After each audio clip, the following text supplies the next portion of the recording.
on this channel, I have not covered neurodegenerative and neurological diseases.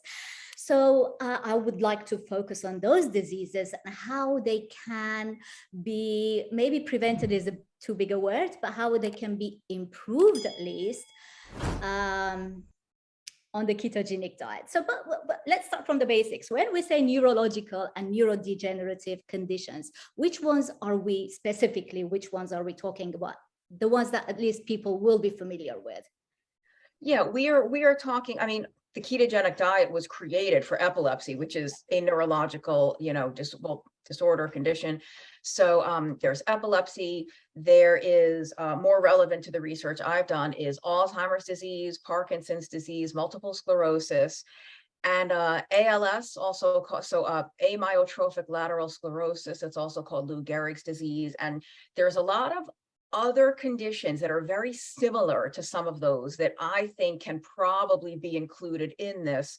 There's something called IBM, inclusion body myositis. It's pretty rare, but Lewy body dementia. So other forms of dementia, other forms of motor degenerative diseases. There's so many different ones, but those are the more well-known ones. Yeah, there's another, I think Huntington's disease. Yeah, that's rare too, right? I mean, it's and that's Huntington's is more genetic, but it still might be able to be helped with this kind of approach.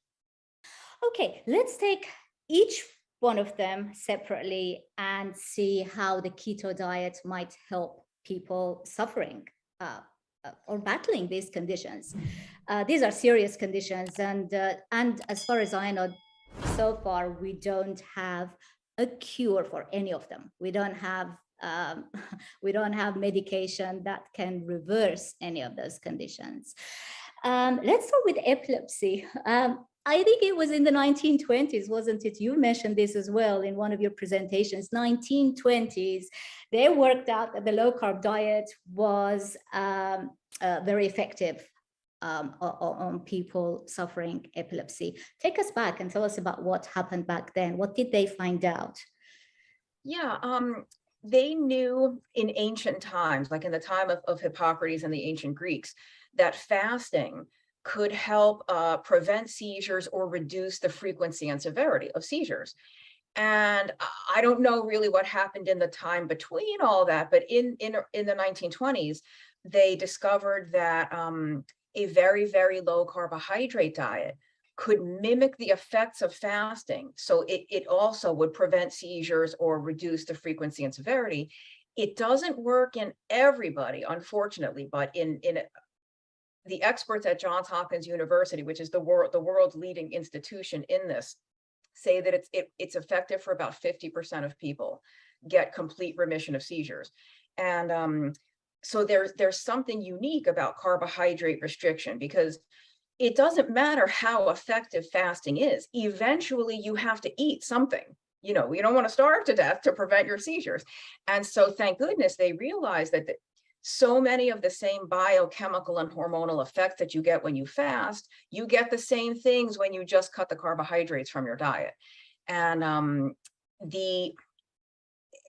after that diet, after the ketogenic diet was created for epilepsy, they started manufacturing drugs that are good anti-seizure drugs. And that's great for the people that it works for, but there are a lot of people that have refractory epilepsy, which means it doesn't respond to the drugs. Some of those people do respond to the ketogenic diet. And so thank goodness the diet was continued all those years because of the people that still need it, because the medications don't work for them, not to mention all the side effects of the medications. So that's where the keto diet started, although carbohydrate reduction has been used for hundreds of years for weight loss and for diabetes. I mean, this is not new at all. There wasn't a lot of research published on it, but it's been known for hundreds of years that cutting sugar and starch help people lose weight. Mm-hmm. So Atkins didn't invent it himself, did he? No. In fact, he popularized it. He found out about, if you know his personal history, he was overweight during medical school, or maybe after. And he went back to the medical literature and he found papers on it previously, from the 1950s and 60s, maybe the 40s. And that even was newer. This is a very, very old way of eating that just only recently really became popular.